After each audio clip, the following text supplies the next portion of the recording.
명품을 파는데 돈이 안 벌리는 데는 이유가 다 있어요. 아무 생각 없이 아무거나 팔면 돈 벌기 어려울 수 있다는 건데요. 사실 온라인에서 명품처럼 비싼 제품을 팔 때는 아이템을 잘 구분할 수 있어야 됩니다. 아무거나 가져와서 파는 게 아니라 언제 어떤 명품을 누구한테 팔지 정확하게 판단하고 실행해야 해요. 오늘은 제가 직접 팔아본 명품들을 세 가지로 나눠서 설명드릴 텐데요. 영상 끝까지 보시고 돈 되는 명품들을 확인해 보세요.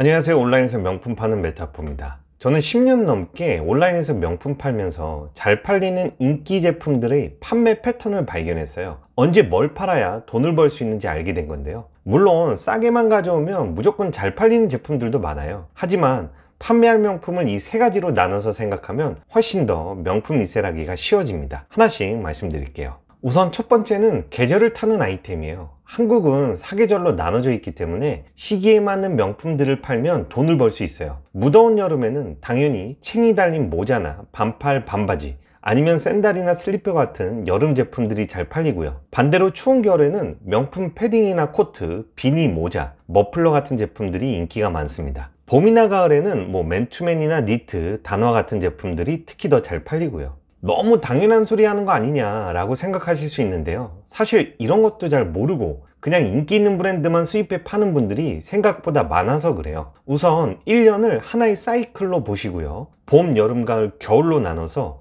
각 계절에 맞는 제품들을 한두 달 전에 미리 구매해서 판매를 준비한다고 생각하시면 됩니다. 막상 해당 계절이 되면 인기 제품들은 구하기가 어려울 수 있어요. 최소 한두 달 전에 미리 인기 제품들을 확보해 두는 게 중요합니다. 예를 들면 겨울에 인기 패딩이나 코트 제품들은 보통 12월부터 잘 팔리기 시작해요. 그래서 적어도 8월이나 9월 안에는 조금씩 제품을 확보해 두는 게 좋습니다. 여름의 인기 제품들은 더워지기 시작하는 5월 중순부터 잘 팔리는데요. 그래서 3월이나 4월에는 어느 정도의 여름의 인기 제품들을 미리 수입하고 재고를 가지고 있는 게 좋아요. 그리고 나서 제기절이 왔을 때 최대한 높은 마진을 남기고 팔 수 있어야 됩니다. 계절에 따라 잘 팔리는 아이템들에는 액세서리나 의류, 신발이나 모자 같은 제품들이 특히 더 많고요. 이런 명품들을 수입해 팔고 싶은 분들은 꼭 계절을 미리 확인하시고 판매를 준비하시면 좋을 것 같아요.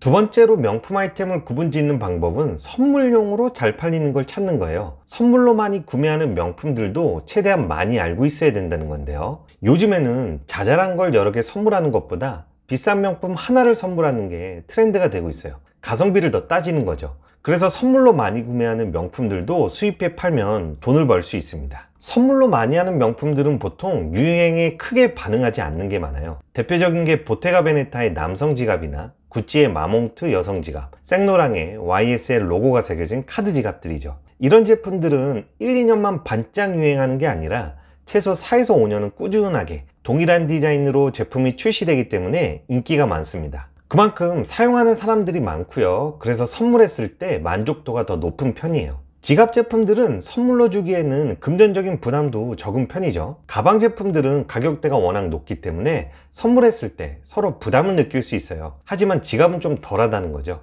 의류나 신발 같은 경우는 사이즈가 많아서 선물로 하기에는 좀 애매할 수 있습니다.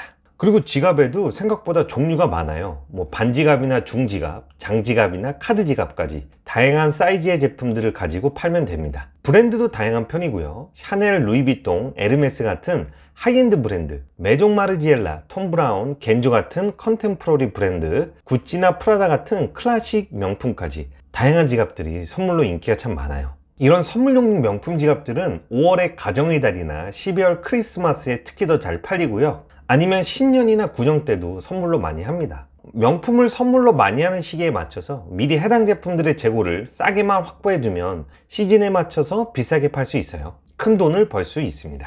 저도 명품을 선물로 많이 하는 시기에는 다른 제품들보다 명품 지갑들을 더 많이 수입해 두는 편이에요. 이때는 가방이나 의류보다 인기 브랜드의 지갑들을 최대한 많이 확보하려고 하고요. 그래야 선물 시즌에 판매를 하고 돈을 벌 수 있으니까요. 지금까지 명품 아이템을 두 가지로 나눠서 설명드렸는데요. 첫 번째는 계절용 아이템, 두 번째는 선물용 아이템이었어요. 그럼 마지막으로 나눌 수 있는 건 뭘까요? 바로 구매자가 직접 사용할 명품 아이템을 찾는 거예요.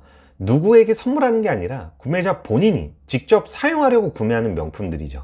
대표적인 게 가방 제품들이 많아요. 명품 가방은 선물로도 많이 하지만 본인이 사용하려고 사는 분들이 참 많습니다. 명품 가방 중에도 특히 사이즈가 좀 작고 컴팩트하면서 간편하게 들고 다닐 수 있는 100만원대의 가방들이 인기가 참 많습니다. 이런 제품들은 많이 알고 있으면 돈을 벌기 좋아요. 대표적인 게 구찌나 프라다, 생로랑이나 미우미우 같은 클래식 명품 가방들인데요. 미니 숄더백이나 호보백, 파우치나 클러치 같은 제품들이 본인이 사용할 용도로 많이 구매하기 때문에 좀 잘 팔리는 편이에요. 또 계절을 잘 안 타기 때문에 1년 동안 무난하게 판매하기도 좋습니다. 가격대도 큰 부담이 없어서 충동적으로 구매하는 분들도 많고요. 그래서 저도 이런 아이템들을 많이 수입해서 팔려고 해요. 100만원대의 명품 가방들은 언제든지 판매가 가능하기 때문에 재고를 가지고 팔면 좋습니다. 그리고 100만원대의 가방들은 찾아보면 또 은근히 많아요. 이태리부티크라는 명품 도매업체에서 소량씩 수입해 팔면 큰 마진을 남길 수 있고요. 그러다가 좀 잘 팔리는 제품이 생긴다 싶으면 조금씩 수입하는 수량을 늘려나가면 됩니다.